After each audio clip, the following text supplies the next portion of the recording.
Hey guys, what is up? It is Hunter and Kyle, and What's up, we are y'all? making a. We're hoping this works well. We're trying to make a combo video where the two of us are commenting on the same action, and it's at Eurolinks, as you can see. But this is a really great thing to do. Kyle and I sweat each other and just talk through games quite a bit, actually. So, you know, this software called TeamViewer will let you see the other guy's screen, and we use that a lot just to kick some ideas around because we both played these games a lot. So we're trying to make a video out of it. Yeah, if I could only get some software that would show me Hunter's hole cards, then I'd be good to go. Then I could just soul read him, UB style. I'd still have an edge. I don't care what you say. Excellent. Get rid of that. Okay, so okay, we have a 3-6 table on the left, and we have a 4-8 game on the right. And Kyle and I play. We wanted to make one on Prima because Kyle and I play these games and these opponents a lot, and we both have very specific and very strong reads on pretty much everybody. So we thought that would make for a hopefully some interesting situations. Whereas it might be hard to get a full table of guys we know at somewhere else like Full Tilt, for instance. Okay, so we got this Ace-4 on the right. Turn Killer is very laggy, as you can see his stats. He's a 47-23, and I don't see him. Kyle, do you ever pitch this, or is this an auto race Against turn, I just throw that one away. He's going to be floating a lot of flops. He's going to be 3-betting you a decent amount, and it's just a hand that's going to be difficult to play post-flop. So that's one I just go ahead and toss. I'll throw a lot of unsuited aces against players who are going to give you, not necessarily players that are really good, but players who are going to put a lot of pressure on you. I just go ahead and throw those away. I don't think Turn is particularly a great player, but he will put pressure on you when you're out of position against him. So it's just going to be a hand that I don't think is really going to be profitable to play. Would you bump it up if it was suited? Yeah, I'm definitely playing a suited ace. That hand is just, it plays well post-flop, and it's just too strong of a hand not to raise. Cool. Yeah, I feel the same way. Now, everyone, you may have noticed that last card. I did turn the rabbit cam on, so Kyle and I are pretending to be fish today, so we can go on tilt immediately if we would have hit our hand after we folded. Yeah. So. I usually don't pretend, unfortunately. Kyle's stuck today, so we're trying to get him unstuck. Yeah. So see if we can accomplish that goal. All right. Okay, so I'm sorry. Go ahead, Kyle. I was about to say, Compass, he's a limit player, right? Does he play a lot of no limit? He plays. I've seen him at the no limit games. He does play more limit than anything else, though. That's for sure. We got to pitch our 3-3. I think we got to pitch this King Queen suited. Haha, you suck. Loves to 3-bet. I call that one in position. I think it's going to play well. Okay. Play well in the re-raise pot. It's going to give us some King Queen off. I might throw away, but King Queen suited. We're going to flop some draws, some open into straight draws, and we're going to be able to semi-bluff and fight back a decent amount. And our King is very strong. So I don't really totally fear the risk of being dominated as much as I would with like King Jack, King 10. That's a great point. Okay, I'm looking at I don't have much of him in my new database, just 200 hands. But how do you like firing out here? I just check it back. I don't contest the flop. Check back? I mean, if he was going, I think he has a strong hand here most of the time. It's a flop that doesn't hit our range at all, hardly. So the fact that he didn't see bet kind of surprised me. He may be checking down like an ace or something. But I'll just take our free cards here, I think, and, just kind of roll it that way. He's definitely one of those guys also that I think loves to make moves and 3-bet pots. Yeah. So when he tries his little check raise all in, I love disappointing players when they try to pull that on you. He may have. Yeah, he may have like a pocket 5s or 6s or something like that he's 3-bet us with. But I kind of strange that he didn't just lead out on this board. So this could be, I don't know. I'm kind of interested to see what he has here, but I'm just going to check it back and just show the hand out. I mean, that's kind of a weak line to take, but yeah, he didn't see bet ace king on that board, which is that is just a little weird. I'd be willing to bet if he was trying to check raise that, and the only street where I think we could have done something would have been the turn. I think he loses so much of his equity on a turn check raise that I'm not sure he's going to go for it. But that river was obvious what he was trying to do, and I think he was definitely trying to do the same thing on the flop. So I like the way we played the hand. Yeah. Rick's banking whatever guy has just limp re-raised us. Rick's Bank, Sweden. We just have to pitch this, obviously, Yeah. but it's, you know. We'll make a withdrawal from the bank later. For $265. Hopefully. All right, so let's. Okay, so hopefully we'll be getting some solid action on our Jack here. Yeah, the King Queen is just a check raise on that board. I don't think it's very good at all if that's what he was intending to do. I would definitely agree with you, but I definitely think that was his plan. He's one of those guys who just loves to do that. Yeah, he's flashed. I think it's a pretty bad play personally. We're gonna make a pretty standard 3-bet here. Do you know this Winnis guy? I've never seen him before. I don't know him at all. Okay, how about over on the right, Kyle? You like a you like a raise, or I'd probably just call this. I usually just call there as well. Okay. Almost always I just call there. It's just a pretty good board for him to bet 3-bet. You know, if he's got a king. So I don't like to give him a chance to push us off our draw. Yeah, well, I think it blends our total distribution of hands better by just calling. I mean, we're repping a pretty small range if we raise this flop. You know, we didn't 3-bet pre-flop, so you can go ahead and knock out good kings. So a 9s is a hand we're going to be 3-betting a lot pre-flop. So I think we're just, when players raise flops like this, they're really just repping a very small distribution of hands. So I just prefer calling. Most always. Here, when we turn the 10, I just check it back, and then I'll value bet the river if he checks to me again. Let's go with that. Yeah, a lot of times I would fire that turn. This guy has a very high check raise number, though. His turn check raise is pretty big, so that certainly makes me want to take a free card more often than firing at this particular guy. Obviously, the play here is to fold. Yeah. But I like the way we play this hand. And the other great thing is just because it's a blind battle, so it's really hard for him to put us on anything too solid once we start firing when we hit our draw. Because it's so easy to rep a flush in a blind battle that I expect us to get action when we hit. Yeah, definitely. And just, I mean, given the free card there on the turn, it doesn't really hurt us too much. I mean, yeah, when the queen rolls off, then that's obviously a bad card when we have to give up the pot, but that also hits his range really hard too. So, and the 10 for that matter does. I mean, if he check raises all in on the turn, it's kind of, we kind of just throw up all over a keyboard. So that's a spot where I just check it back, and we have a lot of outs. He's gonna make the second best hand if he is drawing some on time. So it's totally fine. I think that is definitely the best way to play it against an aggressive player. Nice. I definitely agree. I hadn't reloaded yet, and I'm not sure I would open King 3 offsuit anyway, especially with turn killer doesn't like to fold. So. No. I mean, if it was suited, I would definitely raise it, but that hand's pretty worthless. You really would have to rely on the ability to steal the blinds to make that one profitable. In turn, just not fold his blinds very often. I think it's like in the 60s, if I remember right. Let's see here. His fold BB is 62. I mean, that's way low. Yeah, it's 60 and 40. He does not like folding from the blinds. So, but since he's going to be contesting a lot from the blinds, or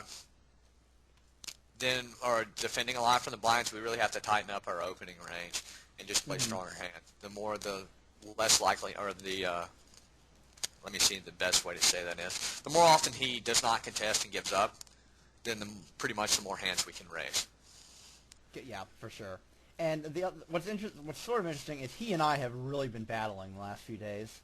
I've been pretty much sitting with him whenever I see him, and I've stacked him a few times, and I've been 4-betting him a lot. He just discovered how to 3-bet, so I've been 4-betting him like crazy, just because he 3-bets too much these days. So he does not like me very much. So I would expect him to be fighting back against us in particular more than against other players. So I think we should keep that in mind. I'm going to go ahead and pop up this Jack 6. These guys are pretty tight. Well, we know King J is. We don't know much about Winnis yet, but we haven't seen him do much. So yeah, he take that down. Seems to be pretty solid. He folded to one of our 3-bets. He's been pretty tight, and he hasn't been overly active at the table. So he seems decent so far. Compass, his stats kind of surprised me if that's the same guy I'm thinking of from the limit games, because he's a very loose limit player, like 45, 35 or something, and just makes, he'll cold call 3 out of the blinds with suited connectors and just make some silly plays like that. Actually, I think it is, Kyle. I think the limit player is PAS, and this guy's IS. So I think Okay. I think that's it. That was confusing me too, because if these were his limit stats, he'd be like 45, 35. Yeah. Okay. Yeah, we've got it. This is a different guy, so that's good to know. I did want to mention to everyone that this is a really great way to learn and to really tighten up your game, especially if you know someone who plays in all the same games you do, and just like just using the software, and you can watch each other play and just talk on Skype. You can really help each other with reads and really kick back and forth some ideas. And this is what Kyle and I do probably almost once a week. And if you don't know anyone in your games, get on the forums and see if there's anyone who wants to do some sweat with you and just kick some ideas around. I'd really encourage everyone to be doing this. Yeah, it's so much better to see hands in real time too, because when you make a post in the forum, it's really hard to get all the information into a forum post that you need to, about the specific meta games, and having someone actually witnessing the situation really makes it a lot better when you're for analyzing, discussing hands. For sure. And like when you have dynamics and history, like you can't get all that in a post. So this is just a really great way to kind of get the whole picture. I'm going to go ahead and barrel this 10. I really have no reason to think we don't have the best hand. Yeah, I'd bet the turn and bet the river for value as well. I think what's this went to showdown? I think it may be fairly high. It's 22. It's this top right number. Oh, okay. So that's kind of an interesting card. I'm putting him on something like he limped in, right? Yeah, he limped in. He can limp 9s. His PFR is pretty low. 8s and 8s is in there, but there's only 3 combos of 8s. So we're looking at like a 7 or a smallish pair, and I still don't have any reason to believe we don't have the best hand here. And I would probably just shove it for value. Shove it. Okay. Yeah. I was going between the problem with like a 400 bet is like you leave yourself with so little money that it makes it look like you're trying to milk him, Whereas a shove, it lets him put us on a bluff some of the time. See, what a great shove. Yeah, I totally agree. Well, there's 3. I mean, let's just run through the hands that beat us. Pocket 7s, pockets 8s. There's 6 combos of each of those hands. Pocket 10s, well, there's 1 combo of that. He hasn't given us any action so far. Maybe there's some deuce combos in there. We could give him like ace deuce suited. He still hasn't raised us, so there's only 4 ace deuce suited. So I can't really imagine him showing up with many deuces. So there's 4 ace deuce suited. He hasn't raised us at all. So I think we can totally discount that. And basically we got to find a weaker hand that call us 50% of the time on the river. And I think there's plenty of those hands in his range. I agree, absolutely. And that's just value betting that river. I mean, like when you look at it like at first glance, like it looks like a thin value bet. But like when you count like what we just did, we just count down all the hands that we're ahead of that he very well in his range since he lived in. It's hands like that really make a huge difference in your expectation. Yeah. And how much money you can make. I'm gonna fire at this Rick's guy. We 3-bet he called. What do you do if you get check raised? You almost have to go with it. Well, we're going to have to go with it. So I'll just pot it and call. I think he folds here more than enough of the time. Yeah. And sometimes we'll even have the best hand when he shoves. So. Oftentimes I don't 3-bet, given the stack size, I won't 3-bet that hand, and I'll look to play a better a pot when I flop something. Oh, okay. Because you really do get in a kind of a, I don't know, we don't know much about this particular player. Well, you've got some, he's 30-11. Mm-hmm. All right, so he's probably not stealing a bunch, and with his short stack, it kind of puts you in a really awkward spot post flop, because like on that king 3 board, I mean, you're basically committing yourself to go with it if you fire off any c bet. So yeah, oftentimes I prefer, and since I feel I have I'm in position and I have a post flop edge, I can just make better decisions. Once the flop. That's a really good point to consider. I think it had stack been a little bit bigger or a little bit smaller, I think that 3-bet would have been better. But I think given what he had, we probably could have just floated there. For sure. Back to the Jack 10 hand, if the thing about making value bets like that and you see a lot of players at the mid and smaller stakes do this. They don't necessarily make thin value bets like that. So their range becomes very polarized on the river. And by polarized, I mean obviously everyone's range is polarized on the river because you either have the best hand or you do not. But what I mean by that is they polarize to like monster hands. So let's say if our range was only queens or better there's not a lot of sets. There's just not a lot of combos of those hands. And if we're frequently barreling off, then players can just assume that we don't have it very often. That's the case because there's a lot of combos of bluff and very few combos of nut hands. For sure. Okay, Kyle. Obviously, I just called ace-jack because we're out of position. Yeah. If I have a great hand, do you like a check call here or do you like to fire? I just usually check call that one. Okay. We're pretty deep stack. It's a paired board, so I'm going to be pretty cautious here. I don't see turn going just doing something batty with a king here. That's or true. something silly. I expect us to be able to get some very solid value if we hit this hand. So I want to make sure we get to see the river. All right, on this with this particular player, I probably just throw this 10 away. We don't know much about him. He's been really solid. Actually, that's a flop I'll just check behind often. This is kind of one of those spots where it feels kind of weak to let it go here, but we just really, if the money goes in, we have very poor equity against his range. Exactly. I mean, the only hands like we're hoping to see are like queen 10 and jack 10, and I think on a board like this, that's a pretty small amount of his range. Yeah, and he's a tight player, so he's raised us, so I think we can discount that, or we assume he's a tight player. But like, for instance, if the 6 of hearts rolls off, I mean, you have to fold to any sizable bet. Mm-hmm. All right, yeah, with the ace-jack, we can just check that one down. Yeah, that's fine. Turn will check aces there, weaker aces there. On that king 10 hand though, there's really absolutely nothing that like. There's so few like good cards for our hand, and we won't even know like.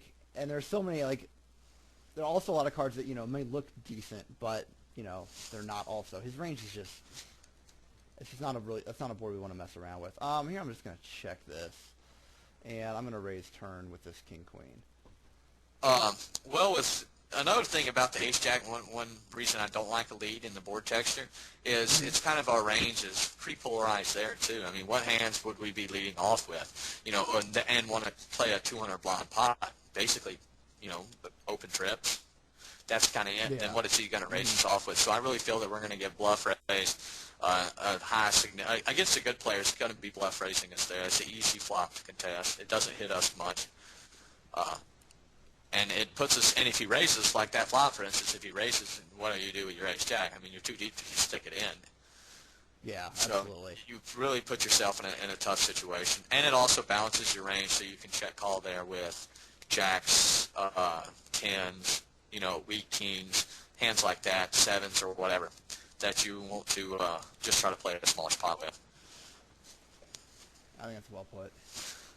Okay, I am going to, heaven forbid our left table die. I guess we'll just play three-handed and just see how long this lasts. Let's see. Yeah, let's see if we can't find him. Well, he's got 50 blinds. I was about to say if he gets too short, we'll get to play a bunch of pots. So he should make for some interesting spots, hopefully. Mm-hmm. Unless the table just gets so tight, we'll just have to yank another one up. Yeah, we'll figure something out. I guess let's check this back. I raised that one up. This guy's, I mean, definitely gonna. This is just milking our position for all that it's worth, and for sure. That's just so key, and he just folds. You gotta love it when they just limp in and fold to a raise. Oh yeah, and it constantly applies pressure, and people take it personal when they feel like you're pulling them around. This is a fantastic hand for the button, three-handed.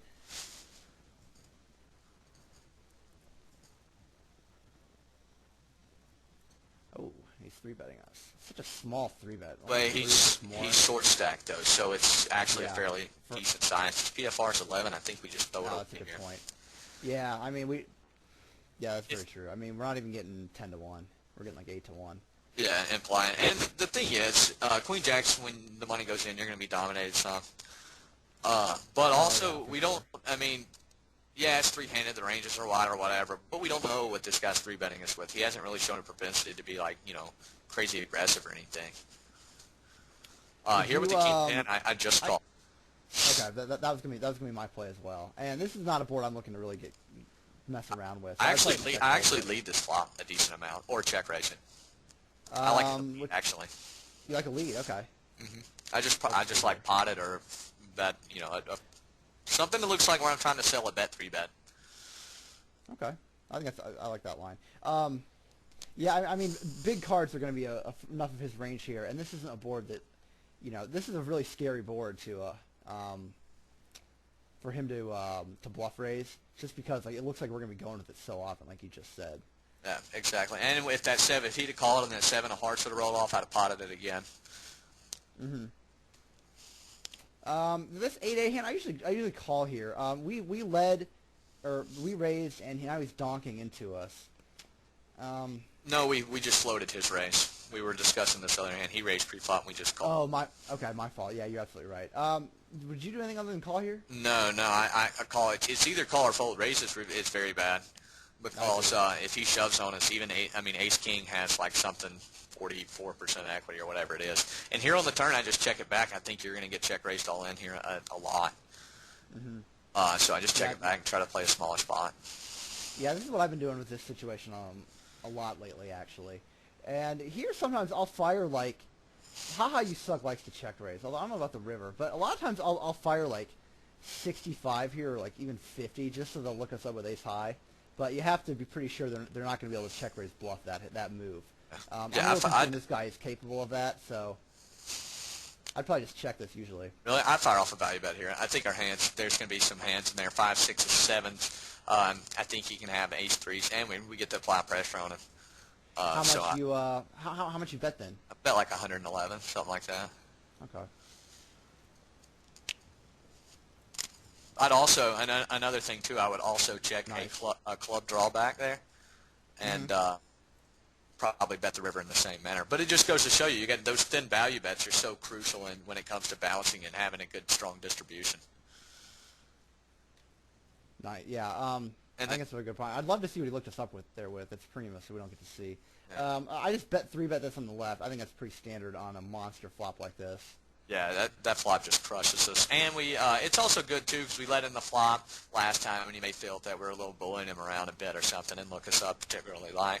But, yeah, I mean, when you flop that hard, it's definitely, let's get the money in. As quickly, yeah, for sure. And, yeah, and that's going to make him think twice about trying to bluff raise us in the future, which is awesome. Yeah. We certainly want to discourage that sort of behavior.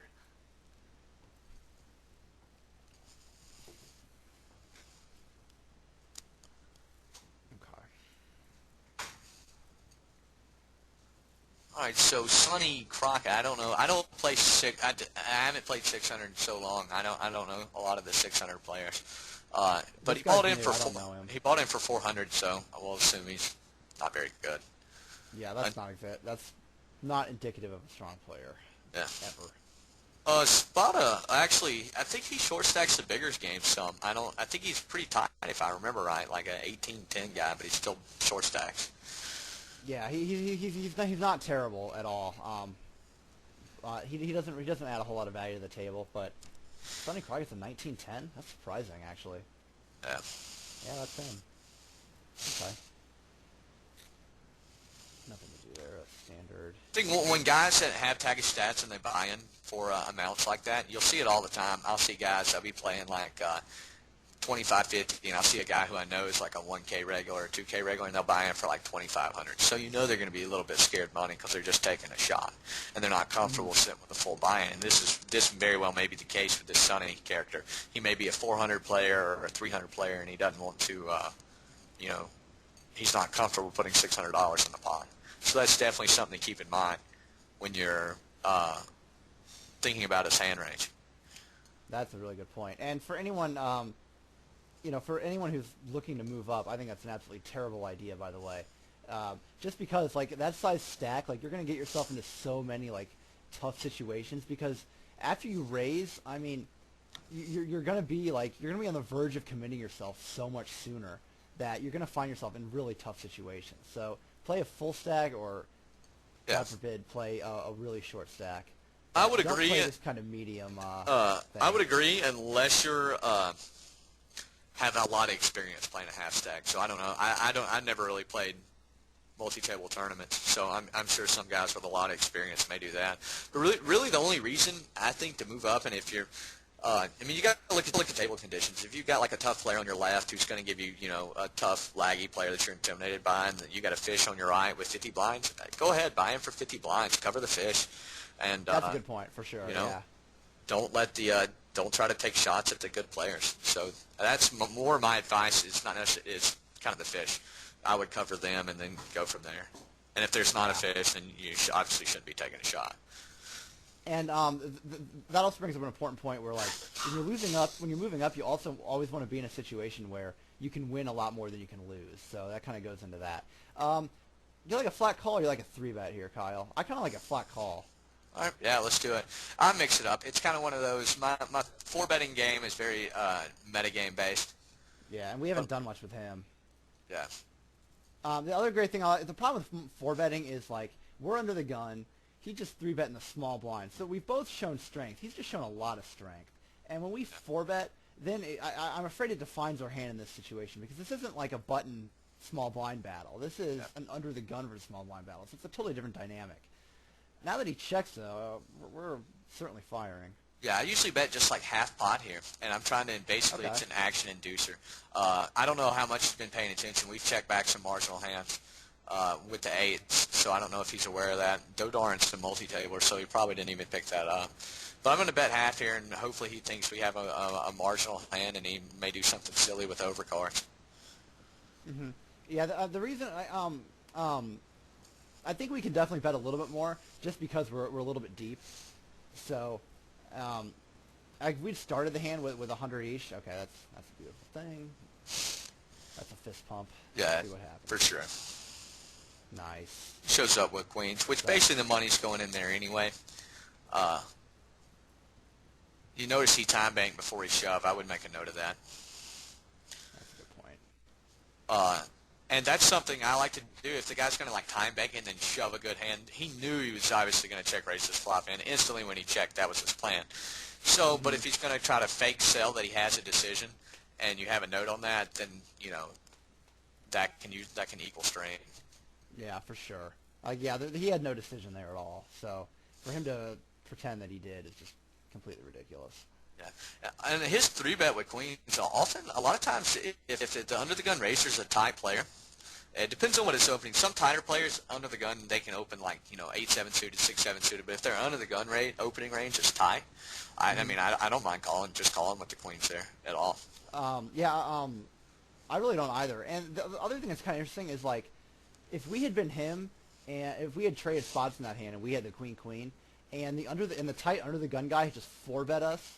Like, I'm not a big fan of letting go of that hand, really, ever. But that would be a situation where you can really consider tossing the queen, just because when he 4-bets from under the gun, it really defines his hand as, ace, king, or ace. And queens are what, 35-40% equity against that, You've got 38. Well, you got to look at your price and the size of his 4-bet and the price. I mean, if he 4-bets it larger, and how big the pot is. But yeah, against ace king or queens against queens are better, and ace king I think you have right at 38% equity, 39.5 maybe.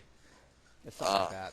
Yeah, so it can be close. You'd have to look at the pot size. That's a crucial factor in the 4-bet size. But I can't. With the ace-4, I just fire off. Sonny's probably not going to be fooling around too much. Yeah, that's an auto bet. But knowing that you have 38% equity, 39% equity against the distribution is extremely valuable, and that's just stuff that all players should know. And really, the way to know it is just spend some time in Poker Tracker and play with different hand ranges. On that flop, when he raises, that's a dry board, and he's not really repping a whole lot. But I think this particular player is going to be floating us with some very strong queens. He's going to go with. So you think we should have? No, I think we should have just turbo folded it like we did. But a lot of guys, I mean, what are they repping there? I mean, there's not basically it's a queen 7-4 board rainbow when they raise this flop. What they're saying, either I have a set, if they're a player who 3-bets a lot, like strong queens, queen king, ace queen, what's their range?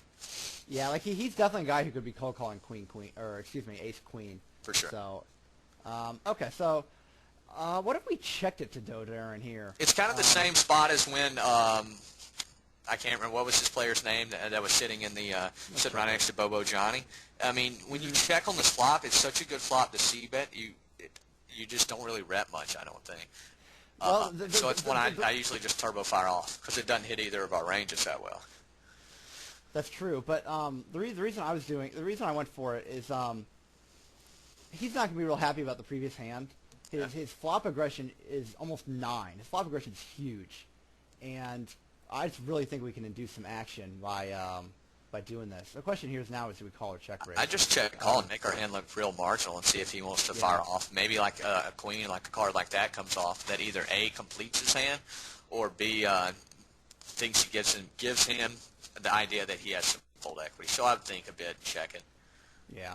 And like we can rep something like I mean, I don't know. We're repping a small pair here. We're repping like 7s through 10s that we didn't want to play a monster pot with. Maybe 6s, 5s, whatever. That's what he's going to put us on for sure. Mm-hmm.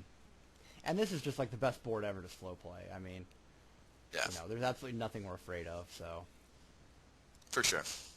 Well, we made the decision to commit. The question is, what's the most profitable way to get the money in there? Exactly. And he's another small.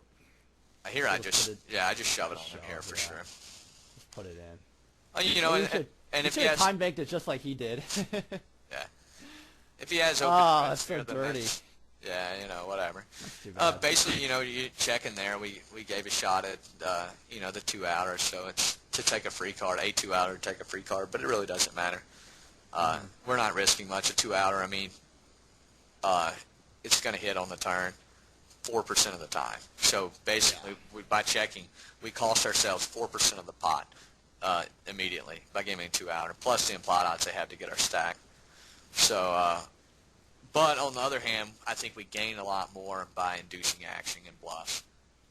For sure, because like, he's going to call ace. He's probably going to. I think he's the kind of guy who's going to be calling ace king in position, and when we reduce action from a greater part of his range, that's certainly beneficial as well. Yeah. The other cool thing is I really try to mix up the way I play my 3-bet pots with all sorts of hands, just because so many guys they have like they're a very set line how you play ace king in a 3-bet pot, how you play aces, and a lot of guys they either stick to their like game plan or they just tend to play very straightforwardly, and so I try to make a point to really mix it up in those spots, just so no one can ever read my hand in that situation. Did you note that he time banked it again and then bet small? Same exact thing happened. So that's also funny. I did not actually. Yeah, he time banked it again, and he bet small when he was strong there. So that's something to keep in mind. He bet decent size on the flop, and then when the turn got there, he bet like a quarter of the pot. Yeah, that's just kind of silly. So that's kind of a little timing tell that we can get when he time banks like that, and then he showed up with a good hand twice. That's actually a really great tell. So, and it's just kind of a ridiculous. And he's time banking again now. I wonder if he has queen 10. Yeah. And he may be just playing a million tables too and haven't hit the time bank. But what that's indicative of is he's having to make a decision. So he has some hand that requires some thought. Mm-hmm. Yeah, he's not acting super fast. I made a pretty big raise here to punish the limpers. So one thing that concerns me is Vigor up here is a 29-1. So this board is within his limp calling range. For sure. However, I still fire it off. Yeah. Yeah, I mean, we have to. Absolutely. He's limping too many hands not to. Yeah, it hits his range, but it hits part of his range. It hits part of his limping range where it doesn't really hit the player in the blinds as much. But he just limps so many hands that it's still going to be profitable to fire that off. Yeah, and the bottom line is that board hits our raising range a lot more than it does his limping range. So, exactly. That's kind of mandatory. Okay. Oh, Papa Seal sat down. Unfortunately, we got a short stacker on our left, which is who sat down? Yeah. These Valencia guys, they buy in for 30 blinds, and a few of them are pretty good, and a few of them are not very good. But they're probably winners in these games. But Papa Seal's a very aggressive 30 blind short stacker. He does, I mean, he'll do some kind of silly stuff, I think. But he's not a guy you want on your left just because he knows that you're raising a wide range. He's going to be shoving over the top of you. And he just gets in your way. Yeah, and it can really decrease your edge. It can really decrease your edge of the table when you're constantly having to raise and then fold when this idiot when he does that. So for instance, I'm definitely not going to open that in the gun with two short stackers. The key to these guys though, one thing I've noticed, Kyle, is that their range gets so much wider if there's the more cold callers there are to a raise. Like if one guy raises and there's another guy cold calls, their ranges go to like King 5 to re-raise with, just because they know they're going to get folds off of that squeeze so often. Yeah. And then unfortunately and unfortunately that's usually correct. Shoving a wide range when there's that much dead money in the pot is the right thing to do. So that means that they think about the game and they have a good thought process. So that's unfortunate because they're good. They're good thinking short stackers. So that means that they're likely winning, and they're just going to be tough to play against. But what was really a pain in the ass is if you have a good solid short stack like that on your left and a poor player on your right who's constantly limping. So it's very difficult to play the game with the short stacker. And often what I will do, or excuse me, not the short stacker, with the fish, because obviously you want to play as many pots in position with them as you can. But if you're isolating them, then you have a short stacker who's basically re-isolating you because he knows your range is wide. So what I like to do there, instead of just raising, I try to just limp in behind the weak player and try to play as many pots that way, because you still want to play as many pots. And if the short stacker starts really shoving, just getting out of line with shoving a wide range, which I found most of them really won't, because there's not as much dead money in the pot. Then you can even limp behind some strong hands and retaliate in that manner. But you usually don't have to do that too often. Yeah, usually, which is good. But yeah, the great thing about limping in, I mean, for anything you can do to discourage to take some of their edge away, is obviously fantastic. And like the other thing I'll do a lot is if I have a big hand, let's say I have ace king or ace queen or something, and there's already been one cold caller to the razor, and one of those guys is in the blinds or something, I'll just call because I know the probability of them moving in or 3-betting is so huge, and then I've got a great hand against their range. So. Oh yeah, and that's an especially good play because you have other players in the hand who they see the short stack shove, and let's say they're sitting there with a hand like king queen. They're like, well, his raising range is wide. These guys at cold call, they're probably not too strong, but I don't want to give them any incentive for coming along in the pot. So they'll make like a min raise or a smallish raise or whatever, try to seal everybody off from the pot, and then you're sitting there with a big hand. So you basically get another guy you can often, and this happened in another one of my Eurolinks videos where I just cold call with aces out of the blinds in a similar situation. It wasn't exactly the same. But, yeah, you get somebody to commit, a full stack to commit, and that's just excellent. Oh, yeah, I love that. I saw no reason to put any action in this tiny pot with that mid pair. Yeah, I agree. I might have min bet the river if the player particularly likes to show down, but that would have been about it. Hopefully, the only positive thing about this table on the right is that the two big stacks are directly on our right, and the short stackers are on our left. And I usually prefer that than the opposite, where the big stacks are on your left. So, it becomes so much harder to win a big pot when you're out of position. Exactly. Well, you have that balancing game, and that's kind of like the short stacks. Unfortunately, they can play a strategy that a large stack can exploit, but in order to exploit them, you have to give up edge on the players, like, the weaker players who have big stacks, so it's just more profitable to just let the short stacks get their money. Which, I hate to say that, but that's just the case. So that's kind of the thing you're balancing. Would I have a short stack on my left who can 3-bet me and, win some pots and I exploit a tiny edge, or do I want a deep stack, a 200 blind stack on my left, who can really apply the pressure and win some big pots, Yeah, absolutely.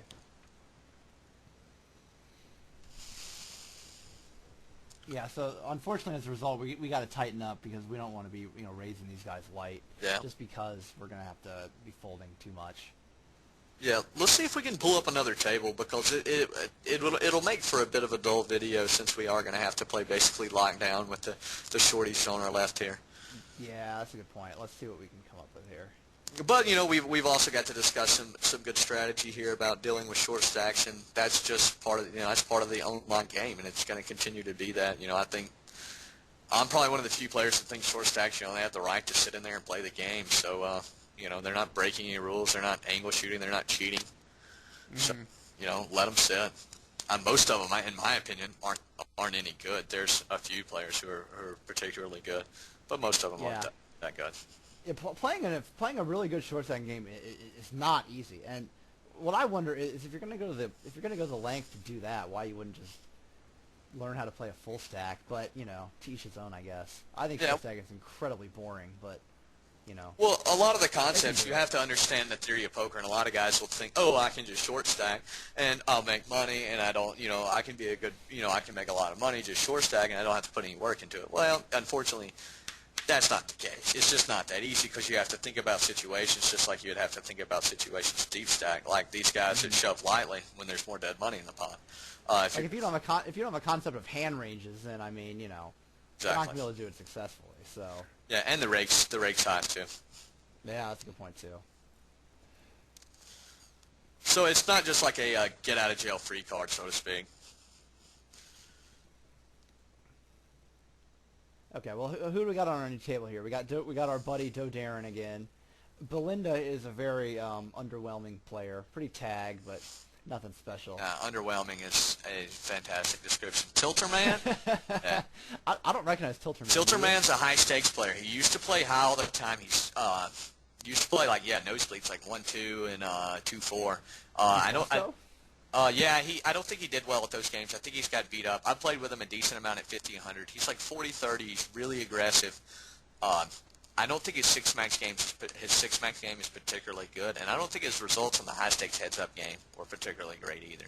But I could be wrong. I don't know. I know the guy's. I mean, he's playing 3d6 now, so he obviously busted his account. Yeah. But he's going to be a real pain to have on your left because he does apply a tremendous amount of pressure. But he goes. Tilterman's kind of a good description from what I've seen of him. Where's he from? I think he's. Okay. Oh yeah, I was gonna say he's definitely a Euro, but I thought he was a Scandi. I would have thought so for sure. Okay, well that's good to know. I honestly have never seen him before, so I'm glad one of us has a read. Yeah, he plays if I remember, like 40-30, like real aggressive. But a lot of those stats are gonna be skewed because I've played a decent. A lot of the higher games are it's not just six-handed as much. Gotcha. So, but he's very aggressive, very, very aggressive. Okay. I think this call right here is pretty standard. I usually just call this this flop rather also. Yeah, for sure, always do. Raising doesn't really accomplish much. Dream 12's also another just underwhelming player. Yeah, he's nothing special at all. And he's firing half pot again. He likes to do half pot bets. For value, he'll bet. He'd bet aces, 3 streets, half pot here.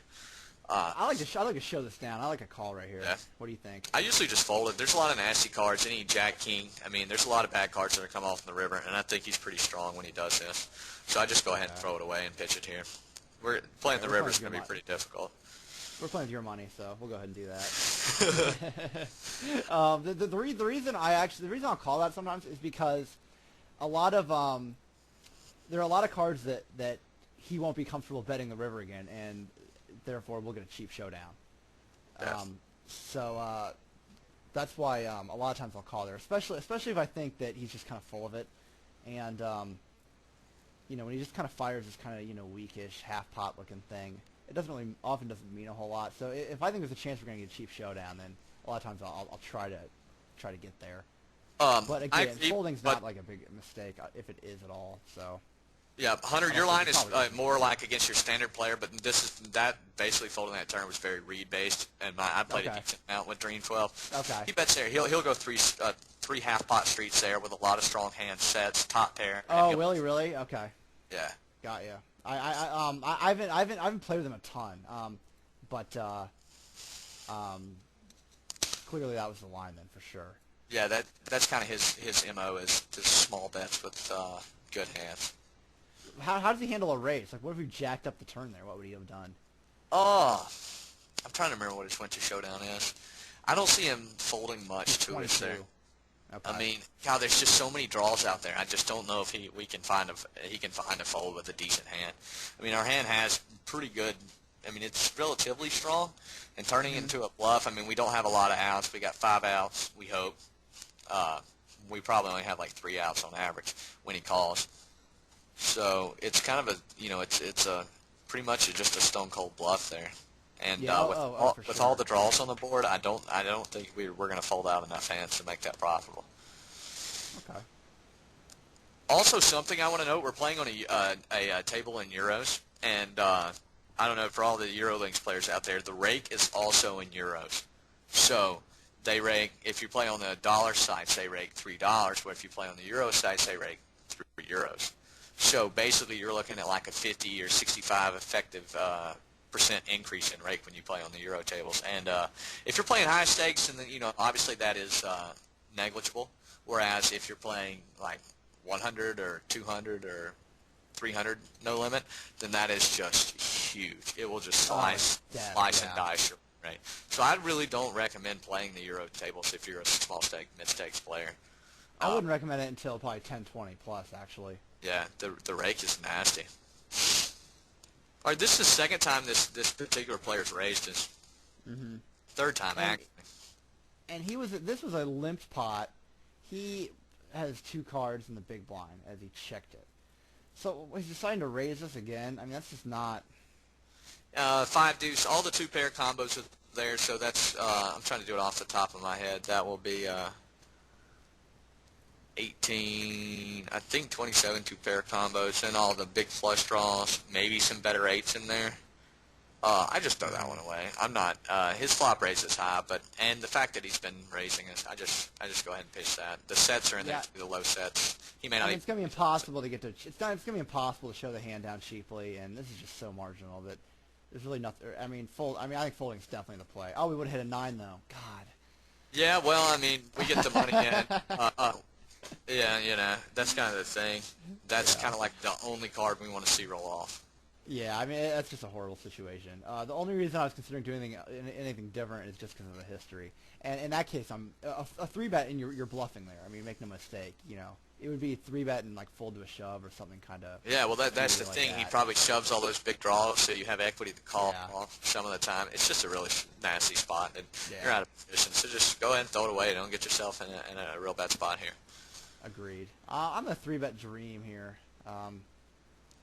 He min raises with all of his strong hands, so I would just go ahead and call as well. Okay. And this, I don't like this situation either. I'm just going to dump the queen 10. Yeah, for sure. The guy has no money back. Yeah. And our hand's easily dominated. Yeah. Basically, we're looking to flop a queen or 10 and then get it in, and it's just, I don't think we have, the guy seems pretty tight. We just don't have enough equity to continue. Because we do have some pretty significant reverse implies when we do hit, and he's just going to take the pot down otherwise. Yeah. And so Dream 3-bets. Dream min raises his big hands, huh? Oh wow, yeah. 8 saves. Yep. Good call. What a greed. I soul read him. That was outstanding. Yeah, that would have been sweet to hit a set on him right there. That's just such a. Why would you do that? That's just horrible. I mean, I cannot think of any legitimate reason to be doing that. Yeah, it's pretty silly. But hey, Open up, like, let's give everyone just amazing implied odds on your stack. For sure. What were the bet sizes? Did he bet all 3 streets for half pot there, too? Well, how did he do bet sizing? It's kind of a drawy board, so he may have changed it. That's something to keep in mind. That's a good way to get some information on him. Yeah, for sure.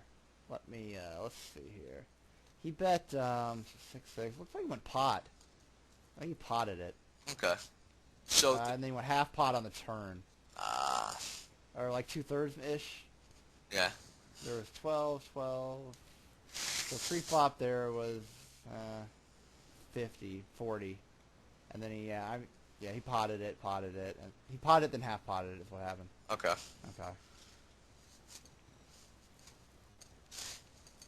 That's a pretty nasty board for his hand, too. Yeah, it's not a good board at all. So, at post flop, he played it all right. I mean, he kind of slowed the pot down on the turn. I think he checked back the river, which is, you know, certainly a reasonable play. What was the river? Well, the board, did the board pair? I don't think it paired. Oh, the board did pair. Oh, that's a horrible check. Yeah, right. I'm instantly thinking it sucks because once the guy just check calls you down, you have his hand on the river. And there's a lot of like semi-bluffs. Did the flush miss as well? There was a flush draw out there. The flush miss, and the straight didn't get there at all. Checking back that river just flat out sucks. Yeah, that is absolutely atrocious. Like, what is he worried about? He's worried about ace, queen, and queen nine. Like, those are the only things that... And why would he check those? He's not checking those. Like, you have the best hand. Bet it. For sure. I mean, but, you know... Let's see some hands here, Dream. That's horrible. That's a clear value bet. But, you know, that's a very important thing to note, though, when you're faced on a lot of his river decisions, because he's not making... That's not even a thin value bet. That's just like a completely standard value bet. So, when you're faced on the river, and if he just starts all of a sudden goes pot, pot, pot, you know, and it's kind of an innocuous board, and then... I think his range is going to be weighted to bluff there a good bit. And it depends on, obviously depend on the textures and how many combinations of quote-unquote monsters he can have. Well, I mean, when he doesn't bet that river, I mean, his river betting range, yeah, you're absolutely right. He's either going to have, like, the nuts or, like, the second nuts at worst, or he has absolutely nothing. Well, he has top two pair. Basically what he's saying there on the river is I only bet a straight or better.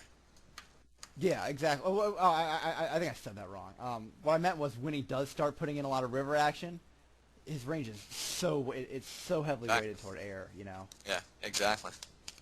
That's really interesting. That is pretty terrible. Yeah. But, you know, and being able to observe, you know, players and guys you play regularly against and take notes like that has immense value. You know, the more hands that you can play with people, the more information you can garner from their actions, and that is just going to pay dividends. And if you're not doing that, you're paying, you know, watching TV or just not paying much attention, then you're just giving away money. You know, that reads like that are just huge. And people don't often vary their play that often, especially in lower stakes games.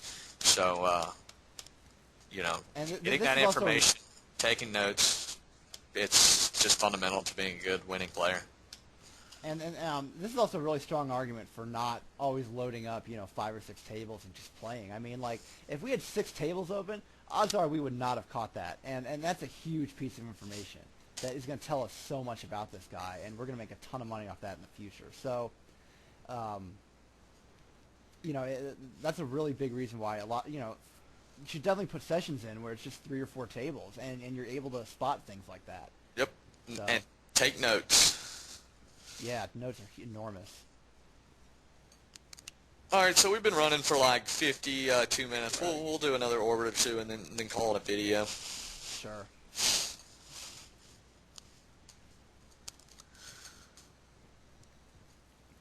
Yeah, our action on the left-hand table was kind of, you didn't get to see a whole lot.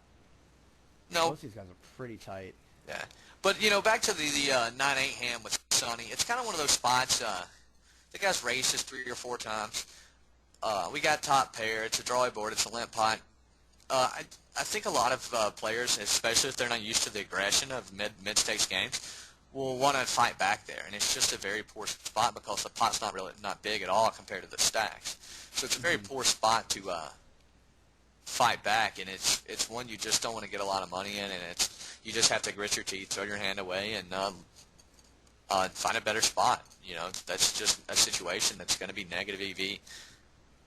Yeah, I mean, being out of position with a weak hand like that and a building in a big pot, like that is just a disaster. Absolutely. Okay, I'm actually going to barrel this turn. The problem is his stack size really ruins this. I agree. I raise, I c-bet, and this is normal. If he had a full stack, I would barrel this 100% of the time. I don't know what to do with this half stack, though. I think we're done with it. I mean, that's such a good card to bet, and it's a very bad card for his. And it's a good card for our distribution. I just don't. We've been kind of pounding on this guy a bit. And I just don't think he's going anywhere. And maybe here we can get hopefully a free showdown against like a busted draw. But I would expect to see a 9 here more often than not. or Oh, he actually hit the ace. an ace. And I like his river play there, checking back too. Well, no, I take that back. I actually like a bet on that river. We would have bet an ace on the turn, and value betting the river is pretty much a must in my opinion. Try to get a 9 or something. Hopefully his turn play was to check raise all in. That was his play. For sure. And glad we didn't bite on that. For sure. I do think you miss value. You don't induce enough on the river, and when people check back there, it's usually a marginal hand they want to show down. All the draws miss. You can rep a busted draw and get some value from like a 9 or a weak 10, something like that. Mm-hmm. Yeah, absolutely. And the thing I find it interesting that he's not that he's limping in the small blind with ace-5. I mean, that should be a pretty standard raise. For sure. Well, it kind of fits his his stats. It fits basically the mold that this like player mold basically that the stats are indicating. Yeah, for sure. Okay, well we got one more hand, I guess. Yeah, we sat out over here. Well, we got some decent action. We had we had a couple interesting hands, mostly against Doe Darren in those 3-bet pots. Yeah, for sure. Those turned out well. We made some good, clean value bets on the river, and that's real important to be doing. If you're not doing that, that's so important. Had some good discussion about that. So all in all, not a just crazy action left and right, but I think we covered some really good concepts. Mm-hmm. Absolutely. Yeah, and the value betting the river thin, I think, is the biggest thing to take away from this video, hands down. And it's always easy to shove, over shove, a weak top pair hand when the guy's calling you. But like, that's the kind of thing that makes a huge difference long run. It's just enormous. So that's I really want everyone to take that away from this. For sure. That's what separates the decent mid-stakes, like 3-6, 5-10 players, and from the guys that play, or even the decent players from the really, really good players. That's the best way I should say that, because really, really good players make those value bets, and they make thin bluffs too. So they're very tough to play against. They have wide distributions on the river, or at any point in a hand, and it's. They're tough to play because of that, and it's fundamental to your success as a poker player. Absolutely. Okay, well, I hope you guys enjoyed this, and let us know what you think, and if you guys like this format, we will certainly make more of them in the future. But thanks for watching, and we'll talk to you guys later.